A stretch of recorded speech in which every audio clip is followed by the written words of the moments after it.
with fighting, I always look for an animal, or I think of animals, like the orangutan, or there's or the gorilla, the rage to a gorilla. There's a stillness, and then there's an unequivocal traumatic force that will come out of nowhere, and try to personify that somehow within those characters, like or a bear or something primal and something animalistic.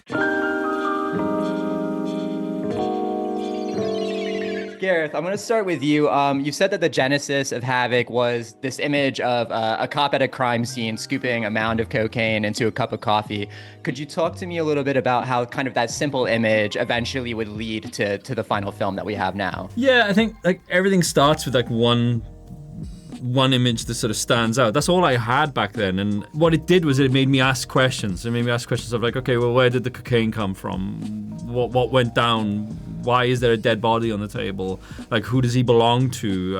Who's going to care that he's dead? You start asking all of those questions of like the natural questions of intrigue, almost kind of like a detective turning up at a crime scene, and then start to piece together a sort of like a narrative of events that like precede that scene. So in my head, originally, that was the opening scene of the movie. But then the more I explored, the more it started to kind of like, develop into this sort of, multi-strand story with all these different characters, vying for one thing or another across the city in these 2 nights that the story is set.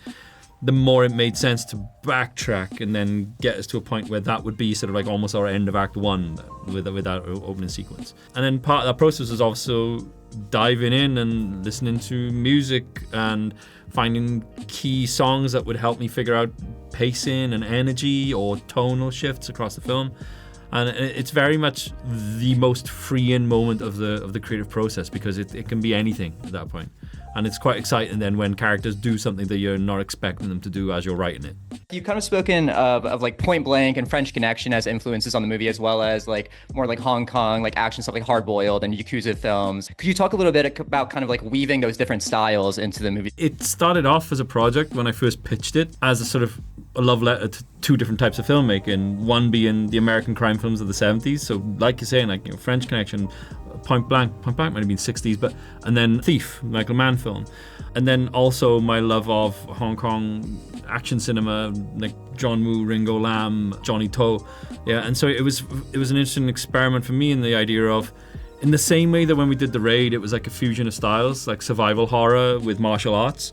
This was an opportunity to do another thing, which was like American crime film with Hong Kong action cinema. In that way that, like, when you look at The Killer with John Woo, like that screams Hong Kong action cinema, but you can feel every inch of like Melville's influence on what John Woo's doing in that film. It feels like Le Samurai, it feels like Le Doulos, but with this like hyperkinetic action, and those fusion of genres and influences was something that I wanted to play with and see if it's something I could achieve. Gareth pointed out things like the French Connection and Thief, and he looked at a leading man and Walker, a leading character. He wanted Walker to have the authenticity and the presence and the grounded nature of a character from one of these films. So I looked at Walker and thought, how could I take Walker and put him in, and that sounds probably a bit abstract, but like The Wire, or take Walker and have him as a resident acting character in The Wire for 6 years. So you get to know him, you know him well, and there's an authenticity to his sound, his movement, his face, his problems, his issues. Do we recognize this person? Is he a recognizable silhouette? Beyond a parody, is he somebody that actually you could earth? Because we know in Gareth's movie, he's going to go through a hyper-realism.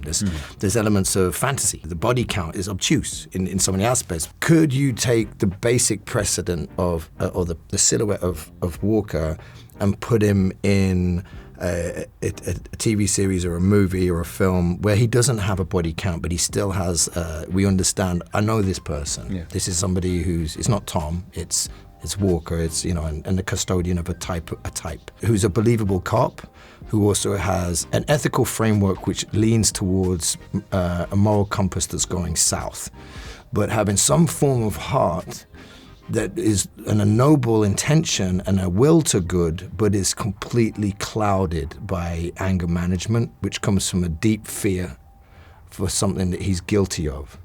and he can't move past that point. So as a stock character, I wanted to create that. So you have this ingredient for Gareth, and then place that in the obstacle course that becomes the ensemble piece with, Forrest and Luis Guzman and Justin and everybody, Jesse, within this world, which is very much a comic book at times for adults, which is upturned, and it's a computer game at times. There's a fantasy element to it. There's genre swapping. There's all kinds of things going on in there. So so the idea being that every so often you can land on Walker and go, do I believe he would exist in the real world? If he could exist in the real world, then turn him turbo in this world, if that makes sense. So the idea was to try to find something authentic and then play with it, because oftentimes it feels that leading characters can be quite tokenary in an action movie. They're just like, tough guy here, but there's nothing to learn, or there's no sort of, we all know that, somebody's partner may have died, or they're the type of still types who have got problems, but we don't know what they are necessarily, but there's a certain type. So I was just trying to shore that up a little bit more. Couldn't I believe Walker if you took him and you put him in Platoon? Like I can see Walker in Platoon with Sergeant Barnes and Elias. I could see that being quite an interesting dynamic as well, and I wanted to bring that to Gareth and say, okay, do what you want with him. Havoc is one of kind of several recent examples of you producing as well as starring in a project. Is there like a different frame of mind you're in day to day on set when you're an actor-producer as opposed to just being an actor? Yeah, it validates your opinion. Whereas oftentimes when you come up as an actor, no one cares what you have to say because they're too busy. And that makes us feel insecure. And like we haven't... And don't get me wrong, a lot of actors like myself included are irritated when we start giving our opinion when we're at the beginning of our career. Oh yeah, hell yeah. I refuse that. We've got so many things we're worried about right now that what your character feels in the moment is important, but not right now. So the producer label allows me to legitimately have a say and be heard, and that's great. And I strongly advocate for people to work hard and be persevering and ask all those annoying questions, and eventually it will pay off. And with that also, there's a level of investment with an opinion. If I'm not bringing something to the table, I won't expect it to end up still on the table or to be digested or to be taken on board. So as I get older, the more the shift has come from in front of the lens to laterally sided around the back and being part of the pastoral care of a film project. My speciality is probably more towards acting and story, but I do understand the games that are needed to play in finance and how things need to be moved around logistically, and the investment and marketing and producing. It covers a lot of those bases. So I think it's quite multifaceted, isn't it? And that's the thing. It's like, from it's a tribe. Even a tribe. You have to. But it's a similar thing. Like, 'cause for me, from a producing background, like mine is more about the sort of like discussing with Tom, like story, character, making sure that the world is cohesive around that film. But when you look at it from, if you're talking about like other elements of producing, like Ed Talvin, for instance, his producing job is much more about the logistics and the finance and making sure that like the availability, we are all doing our homework and finishing our days every day. So it's like it's lots of different responsibilities across the umbrella term of producer and stuff. And so for ourselves, it's much more about story cohesion of the finished creative product. Then, Tom, you're an actor whose physicality in your films has always been like so impressive. And I was wondering, kind of when approaching action sequences in a film, how much are you thinking about kind of what each character's like fighting style says about who they are? Like, for instance, how would like Tommy Conlon's like style of fighting, like what does that say about who he is as a character versus like Bane's fighting style versus Walker's fighting style in this? It's all very instinctive. So if we pick, once I've picked a character shell or understand some of the fabric of their internal patterns and what type of person we're going for within a wheelhouse, then a lot of the guys that you describe, the characters, they're all very primal and instinctive. There'll be some kind of mammal. I don't really play many reptiles, I kind of do hybrids sometimes, reptilian work in stillness, like with sort of Taboo or James Delaney, but or bird-like elements. And then we look at so what's the choreography then? With Batman, it's already pre-laid. You know, the guys have said, well, Bane does this, Batman's doing this, it's the KC pieces that we're doing, and, you know, with Bane we were thinking more like this and that. Everybody has their unique skills that they bring to choreography, and then you look at the actor and you go, well, I don't think he's capable of doing the splits.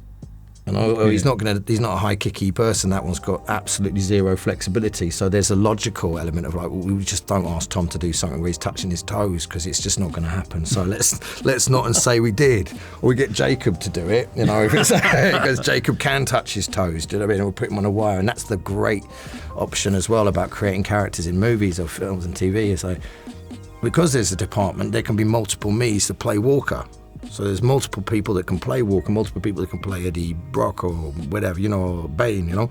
And each of those people have the elastic limit of perhaps, you know, they have squid stem cells. So they can move their legs wherever they need to. And then I can do the acty bits, and I can be the gorilla here, and they can be the octopus over there. So you can hybrid all of that kind of stuff into physicality. So all of that is taken under the caveat of physical life and how they fight. And each character has their own smorgasbord of options that befits them within within the tapestry or the landscape of their movie, whether that's Bane, James Delaney, Venom and Eddie, Walker, you know, yeah. So it's really important stuff. It's the same as having an accent, a physical silhouette, a vocal silhouette. You know, it's part of their explorative nature and their communication skill set that's leading towards being convincing and compelling, hopefully.